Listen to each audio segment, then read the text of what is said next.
Hello students, you are all welcome to my channel school class. আজকে আমার আলোচনার বিষয় হচ্ছে ক্লাস 9 এর একটা ছোট্ট কবিতা, দি নর্থ শিপ। এই নর্থ শিপটা হচ্ছে একটা very important as well as very much interesting poem. কবিতা রচনা করেছেন ফিলিপ লার্কিন। এটা পড়তে গিয়ে সবার আগে জানবো কবি ফিলিপ লার্কিনের সম্পর্কে, তারপর জানবো কবিতাতে কি কি জিনিস আছে, মানে একটা কনসেপ্ট করার জন্য একটা প্রথম সামান্য বলা হবে, তারপরে কবিতার পুঙ্খানুপুঙ্খ লাইন এক্সপ্লেন করা হবে, তারপরে কবিতাটির লাইন বাই লাইন ব্যাখ্যা করা হবে।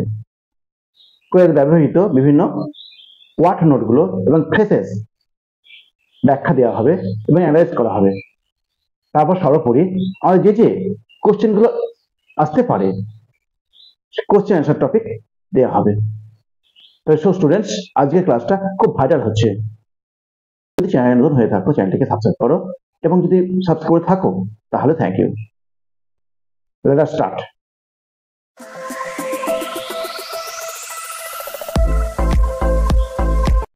তাহলে আজকে আমাদের পাঠ হচ্ছে interesting poem the north ship, উত্তরের জাহাজ। এটা লিখেছেন কে? Philip Larkin. ইনি একজন বিখ্যাত remarkable English poet. He was most noted for his unique writing. আমাদের এখানে এই নর্থ শিপ কবিতাতে তিনি তিনখানা জাহাজের বর্ণনা দিয়েছেন। তিনখানা জাহাজ তিনটে দিকে চলে গেছে, একটা গেছে পূর্ব দিকে, পশ্চিম দিকে, আর একটা গেছে উত্তর দিকে। ক্লিয়ার? এই তিনটে জাহাজের বর্ণনা আজকে আমরা পড়বো। এই কবিতাতে কবি বর্ণনা করেছেন দি জার্নি অফ থ্রি শিপস, তিনটে জাহাজের যাত্রা। এই তিনটে জাহাজ তারা স্টার্ট করেছে তার যাত্রা ডিফারেন্ট ওয়ে। একজন গেছে পূর্ব দিকে, একজন পশ্চিম দিকে, আর একজন গেছে উত্তর দিকে। পূর্ব দিকে আর পশ্চিম দিকে যে জাহাজ দুটো গিয়েছিল, পশ্চিম দিকে এবং পূর্ব দিকের জাহাজ দুটো ফিরে এসেছে, এবং তারা কিছু সুখে এবং অসুখী অবস্থায় ফিরে এসেছে।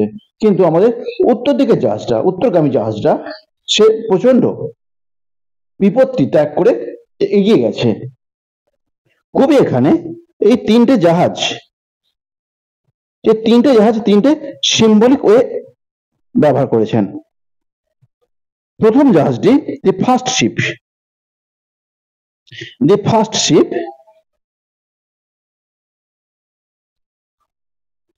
প্রথম জাহাজটি তিনি রিপ্রেজেন্ট করেছেন the type of people who are active, who achieve what they want in that life easily. মানে প্রথম জাহাজটা সেরকম ব্যক্তিকে ইঙ্গিত করেছে যে ব্যক্তিরা তার জীবনে সবকিছু, তার জীবনে কিছু জিনিস, আকাঙ্ক্ষিত জিনিস অর্জন করে খুব সহজ উপায়ের মাধ্যমে। দ্বিতীয়টা the second ship. The second, এই দ্বিতীয়টা তিনি উপস্থাপন করেছেন সেই ধরনের ব্যক্তিরূপে যারা মুখোমুখি হয় বিভিন্ন ডিফিকাল্ট সিচুয়েশনের সাথে তাদের জীবনেতে, এবং কখনো তারা পৌঁছতে পারে না তাদের আকাঙ্ক্ষিত গন্তব্যস্থলে। তারপর আমাদের যেটা পাঠ্য হচ্ছে দি নর্থ শিপ বা third ships. The third ship symbolizes those people who set out on an endless voyage of life by fighting all odds to achieve their goals. মানে এই 3 নম্বর জাহাজে উপস্থান করেছে সেই সব ব্যক্তির সাথে যারা বাধা বিপত্তির সম্মুখীন হয় তাদের গন্তব্যস্থলে পৌঁছানোর জন্য। চলো, let us start. I saw 3 ships go sailing by over the sea, the lifting sea, and wind rose in the morning sky, and one was rigged for a long journey. দেখো, আমি দেখলাম তিনটে জাহাজকে, I saw 3 ships go sailing by, যেতে ভাসতে ভাসতে, over the sea, সমুদ্রের উপর, and the lifting sea, এর মানে লিখে নাও lifting sea, the flowing sea লেখো, the flowing sea, উত্তাল সমুদ্র, tremendous sea, and the wind rose, বাতাস প্রবাহিত হচ্ছিল in the morning sky, সকালের আকাশ থেকে, and one is rigged, এই rigged মানে পরে, rigged মানে সজ্জিত বহুদূর যাত্রার জন্য বা ভ্রমণের জন্য। লেখো প্রিপেয়ার মানে প্রিপেয়ার তৈরি করা হয়েছিল উইথ সেলস পাল দিয়ে for long voice, for a long journey. The first ships turn towards the West. দেখো তাহলে এই তিনটে এই চারটে বাক্য হয়ে গেল, তাই তো? দেখো তারপর দেখো দি ফার্স্ট শিপ প্রথম জাহাজটা টার্ন ঘুরলো টুয়ার্ডস দ্য ওয়েস্ট পশ্চিম দিকে। তাহলে এখানে প্রশ্ন পড়ে যে প্রথম জাহাজটা কোন দিকে তার যাত্রা শুরু করেছিল? ওয়েস্ট পশ্চিম দিকে।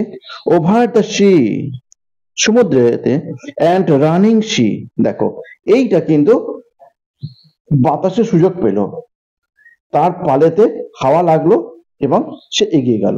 রানিং সি চলমান সমুদ্র। And by the wind was all possessed, by the wind বাতাসটা was all possessed, এই যে possessed মানে পড়ে occupied,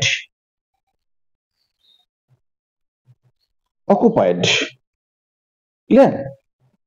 By the wind all possessed, possessed means occupied, and carried to it to a rich country, and carried এবং বয়ে নিয়ে গেল to a rich country, একটা বিত্তবান দেশে বা ধনী দেশেতে। ক্লিয়ার হলো? তাহলে প্রথম জাহাজটা হয়ে গেল। আবার একটু দেখো এইটুকু হচ্ছে প্রথম জাহাজটা আছে, এই চারটে লাইন। The second ship turned towards the east, ঘুরলো পূর্ব দিকে। ওভার দ্য সি সমুদ্রের উপর, কুইকেনিং সি কম্পিত সমুদ্র, ট্রিমেন্ডুয়াস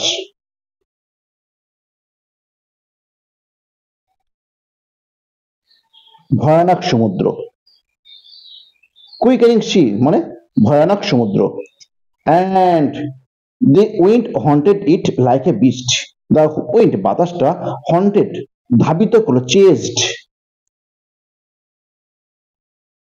পিছু ধাওয়া করলো, ইট এটাকে লাইক এ বিস্ট একটা পশুর মতো। And to anchor, to anchor আবদ্ধ হতে, ইন ইটস ক্যাপটিভিটি এটা বন্দিত্বে। টু অ্যাঙ্কর দেখবে বড় জাহাজ যেখানে থামে না, তো বড় একটা টিফলার মতো একটা কিছু একটা জিনিস আছে, সেটা সমুদ্রে জলে ফেলে দেয় এবং আটকে যায়। টু অ্যাঙ্কর এটা বলছে দাঁড়িয়ে পড়তে, তার বন্দিত্বে। ক্লিয়ার? তাহলে এইটুকু তোমার কি পেলাম? প্রথমে আমরা কবিতা কেমন সময় শুরু হয়েছে তিনটে জাহাজের বর্ণনাটা পেলাম প্রথম চারটে লাইনে। তারপরে চারটে লাইনে কি পেলাম আমরা? প্রথম জাহাজটা কিভাবে যাত্রা শুরু করেছিল, কোথায় পৌঁছেছিল, ওকে বাতাস সাহায্য করেছিল। দু নম্বর জাহাজটা কিন্তু বাতাসের সাহায্য পায়নি, ও প্রচন্ড বাধা বিপত্তির সম্মুখীন হয়েছিল। ক্লিয়ার? নেক্সট তারপর দেখো দি থার্ড শিপ তৃতীয় জাহাজটা ড্রোভ চলে গেল টুয়ার্ডস দ্য নর্থ উত্তরের দিকে। কোন দিকে গেল? উত্তর দিকে গেল। ওভার দ্য সি সমুদ্রে গেল, ডার্কেনিং সি অন্ধকার সমুদ্রে গেল। Not no breath of wind came forth, দেখো যেখানটা দ্বিতীয় জাহাজটাকে যেমন বাতাসে অ্যাঙ্কর আবদ্ধ করে দিয়েছিল, প্রথম জাহাজটা এখন বাতাস ওকে ফেরে নিয়ে গিয়েছিল। তিন নম্বর জাহাজটা এখানে গিয়েছিল উত্তর দিকে, সেইখানে কোনো বাতাস ছিল না কো জাহাজটাকে ঠেলার মতো, এমনকি বাতাস ছিল না কো শ্বাস নেওয়ার মতো বাতাস ছিল না। অ্যান্ড দ্য ডেক মানে ডেক বা পাটাতন, জাহাজটা যেখানটা আছে না, যেখানে থামে এই জাহাজ নিচেটা পাটাতন, সেই পাটাতনটা কেমন ছিল? ডেকড শোন ফ্রস্টলি, পাটাতনটা শোন কি ছিল? ফ্রস্টি, ফার্স্টে কুয়াশা, পাটাতন থেকে কুয়াশায় ভর্তি হয়ে গেছিল। তাহলে এটা আমাদের তিন নম্বরটাও পড়ে ফেললাম, তাই তো? এরপর দেখি বলে the northern sky rose high and black, উত্তরের আকাশটা অনেক উঁচু হয়ে গেছিল, অ্যান্ড ব্ল্যাক এবং কালো হয়ে গেছিল। Over the proud unfruitful sea, over the proud অহংকারী বা গর্বিত, আনফ্রুটফুল নিষ্ফলা, নিষ্ফলা যেটা আনফার্টাইল বলা হবে, নিষ্ফলা সমুদ্রে, যে সমুদ্রে কোনো উপকারই পাওয়া যাবে না। East and west ship came back. পূর্ব দিকেরটা এবং পশ্চিম দিকের জাহাজটা ফিরে এলো। হ্যাপিলি অর আনহ্যাপিলি, আনন্দিত অথবা নিরানন্দে। প্রথম জাহাজটা তো আনন্দে ফিরবেই, কারণ সে তো বিত্তবান দেশে পৌঁছে গিয়েছিল, ওকে বাতাস সাহায্য করেছিল। দ্বিতীয় জাহাজটা তো তোমার আবদ্ধ হয়েছে এক জায়গাতে, সে তো আনহ্যাপি হবেই। তারপর বাট, এই যে তুমি দেখো 3 নম্বর বাট, এর পয়সা বাট শুরু করছে। এই বাট, বাট মানে কিন্তু, যখনই বাট ইউজ করে জানবে এতক্ষণ যা বলছিল তার অন্য কিছু বলবে, ওই জন্য বাট কথাটা ইউজ করলো। But the third went wide and far. 3 নম্বর জাহাজ চলে গেল অনেক দূরে, ওয়াইড অনেক দূরে, অ্যান্ড ফার অনেক দূরে, ইনটু দ্য আনফরগিভিং। প্রকৃতপক্ষে দেখ আনফরগিভিং মানে ক্রুয়েল, নিষ্ঠুর, নিষ্ঠুর সমুদ্রে চলে গেল। আন্ডার এ ফায়ার স্প্রিং স্টার, আন্ডার নিচে, কার নিচে? এ ফায়ার স্প্রিং স্টার, আগুন ঝরা নক্ষত্রের নিচে। দেখো আবার এখানে দেখো আগুনের কথা ইউজ করেছে। আগুন আমাদের প্রোডাক্টিভিটি কিছু হয় না, আগুন মানে আমাদের ডিস্ট্রাকটিভ কিছু একটা বলে, যেখানে শুধুমাত্র ধ্বংসলীলা চলে। Under the fire spring star, আগুন ঝরা নক্ষত্রের নিচে। অ্যান্ড ইট ওয়াজ রিগড, এটা ছিল সজ্জিত। রিগড মানে সজ্জিত, প্রথমে লিখেছি, এটা ছিল সজ্জিত ফর এ লং জার্নি, একটা দীর্ঘ ভ্রমণের জন্য। এবার তুই কোশ্চেন এখান থেকে কিছু নিতে পারো।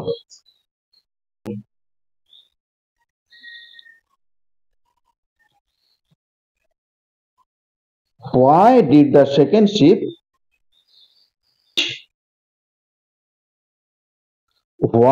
the second ship not reach its goal?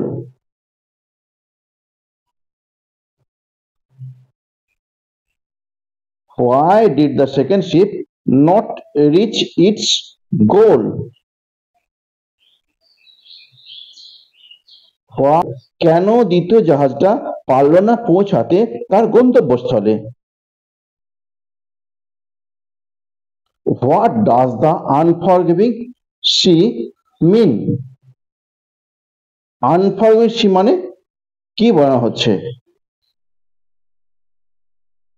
তারপর what is the meaning of the word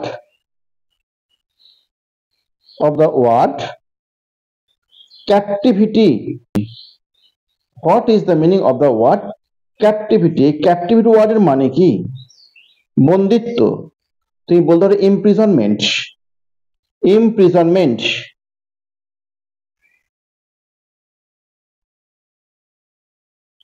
বন্দিত্ব। Clear?